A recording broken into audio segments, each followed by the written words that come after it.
Hey everybody, I'm Ryan McCaffrey with IGN. I am joined by Undead Labs CEO Jeff Strain. It's good to finally meet you, sir. It's good to meet you in person, Ryan. First of all, I want to say thank you for State of Decay, because this is a game that I happened upon almost by accident, almost 2 years ago now, when you were readying it originally for the Xbox 360.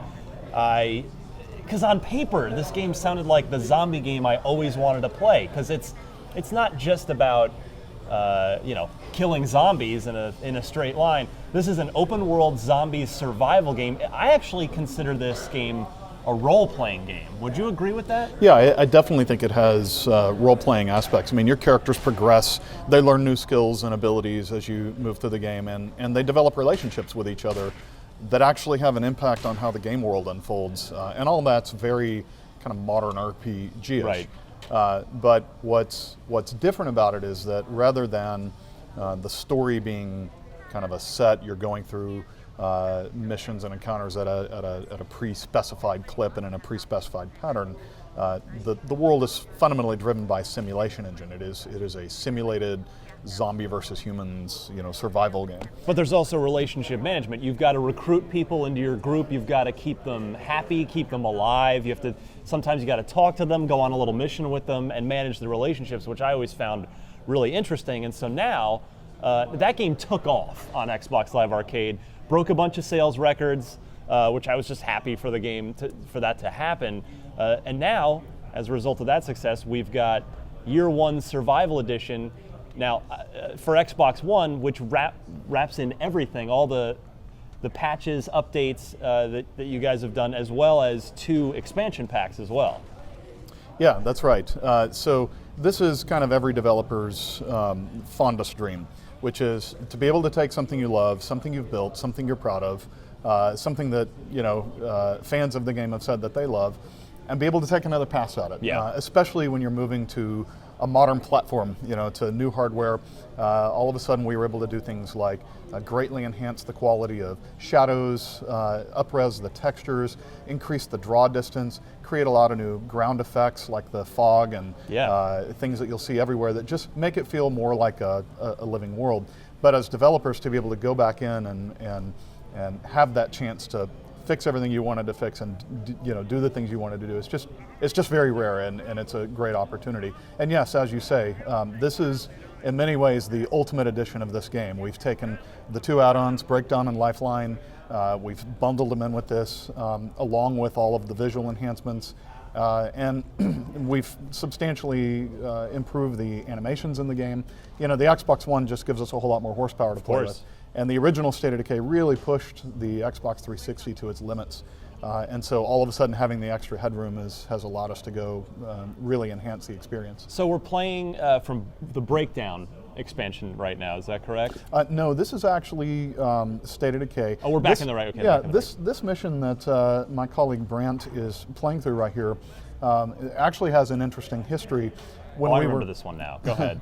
When we were first building the game, we had described to Microsoft what we wanted to do, and kind of explained it's third-person action game, it's an RPG, it's simulation, a little bit of kind of tower defense elements to it as well when you set up your base and set up the shooting platforms, things like that. And it was very hard to convey in a meaningful package that really allowed people to understand what we were shooting for. So this mission, what we call the Farmhouse mission, was one of the very first ones where we kind of brought all the elements together, and the siege mechanics, the having to build your character's inventory, make sure you're equipped for this mission with ammo and weapons and incendiaries. And then, of course, the role-playing elements. There is a story here. You've just met the Wilkersons. You have to establish their trust. You can see the trust meter up there. That's right. And after you complete this mission and start establishing their trust, they'll start trading with you. Now, these guys are moonshiners. They have a little bit of a rough edge, but they can still provide some valuable assets. They're like something out of an episode of Justified. Yeah, absolutely. This mission kind of has a storied history in that this is what we showed Microsoft when we were really pulling all the elements together, and they said, we get it, this is cool, let's rock and roll. Oh, so yeah, and of course we have limited carrying capacity in traditional RPG fashion here, so we got to decide what we're going to carry. Now, you were telling me earlier, you've redesigned you've cleaned up the interface here a little bit. We have, in addition to just up-resing all the textures and kind of cleaning up the visual look of it, we've also done a lot of UX studies. That's user experience to the layperson, yes? Developer speak here. Yeah, user experience studies where we really looked at how people played the game, what was confusing, where they were kind of getting lost, and we use that information to go refine the user interface so that the journal is where the main UI is. That Brent, can you bring that up for us? This is a pretty dense piece of the game, and Brent, if you would just cycle through the tabs there. Everything from managing your community to your mission log. Sure. This is all the resources that you're managing for your base. You build a base, and then this is where you actually manage the tech tree for your base as you go over the base. He's about to get killed here, so we're going to take that away. But a whole lot of information because it is a very deep and sophisticated game, and so we really wanted to clean that up and make it a lot more discoverable and a lot more useful when you're in the field. So we've just kind of reorganized some things and improved the flow of it. Now, it burns, hurts. The original game, the original shipping version, which I reviewed on IGN, it was a little rough around the edges. So this version, of course, has all the number of updates you've done rolled into it, I presume. Well, I mean, under the hood here, obviously we've redone most of the animations in the game. Redone most of the textures in the game. We're still in the process of tweaking and balancing the lighting, but beyond that, kind of under the hood, there's just probably somewhere between 500 to 700 what we would call polish elements, right? Maybe not even necessarily bugs, but just things that you would call a little bit rough around the edges that we've addressed. So the overall play experience is just a lot smoother. I'm sweating for Brad right now. I'm glad he's playing and not me. There we go. Now, on our Xbox podcast at IGN Podcast Unlocked, I've been railing for a while on kind of lamenting the just rash of remasters, and it seems like publishers are just charging us $60 for backwards compatibility effectively. But you guys here, not only is this sort of what in the traditional sense we'd refer to as a Game of the Year edition, where it bundles in the expansion packs, all the updates, a few new things you guys have added, but it's only $30. Yeah, that's right. We really think that it's a huge value, right? I mean, there's just an enormous amount of gameplay, especially when you bundle the add-ons together. And yeah, it's $30, and we want to make it accessible to people. What we're excited about is that the original game was released on Xbox Live Arcade, right? And it was the fastest-selling game of all time. We've sold over on Xbox Live Arcade. It was, we sold over 2 million copies of it so That's far. Great. It did really well, especially given that was a more narrow channel than kind of your traditional retail, of course, yeah. Big box release. So this time around, it's going to be both digital and retail. And we think that a lot of people who maybe missed it the first time around, we kind of came in towards the end of the Xbox 360 generation. It was through the Live Arcade channel, which certainly wasn't as broad of reach as retail. I think that we're excited to bring a lot of new players into State of Decay. This is very much our kind of first step on the next-gen Xbox One platform.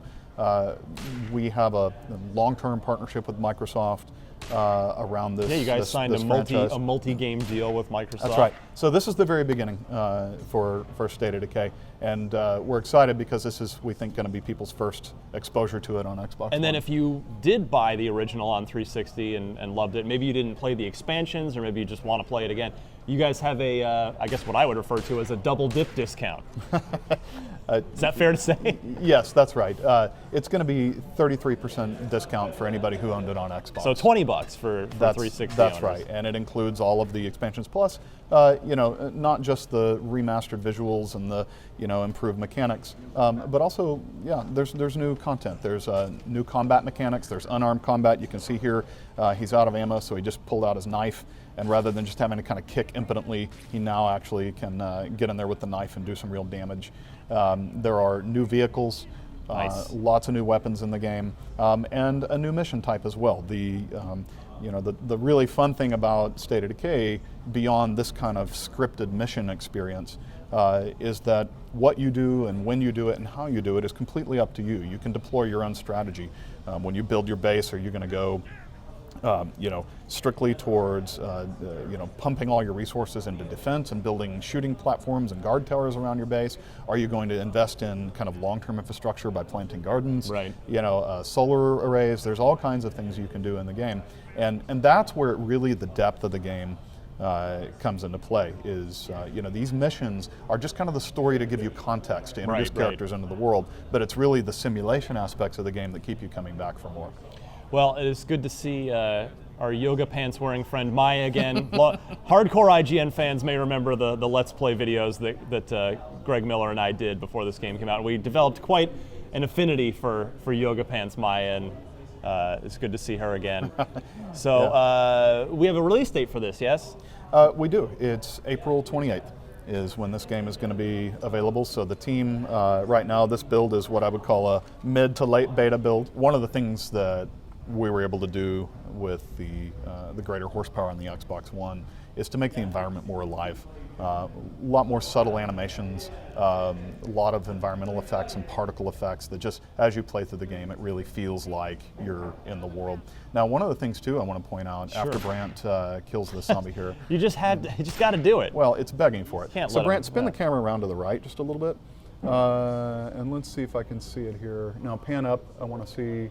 Yeah, so off in the distance here, you can see these zombies that are, we didn't have the ability to show things that far out previously, and that's really a meaningful. Oh, Maya! That's really meaningful in a zombie survival context. Is that this is bringing back really painful memories.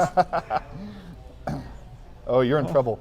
But being able to see a long distance and see where the zombies are and be able to plan your route accordingly, is important in a zombie survival game. And so having that extra draw distance has really kind of helped the play experience from that aspect too. Well, as poor Maya struggles for her life, we'll wrap up. We'll have plenty more on State of Decay Year 1 Survival Edition on IGN coming up.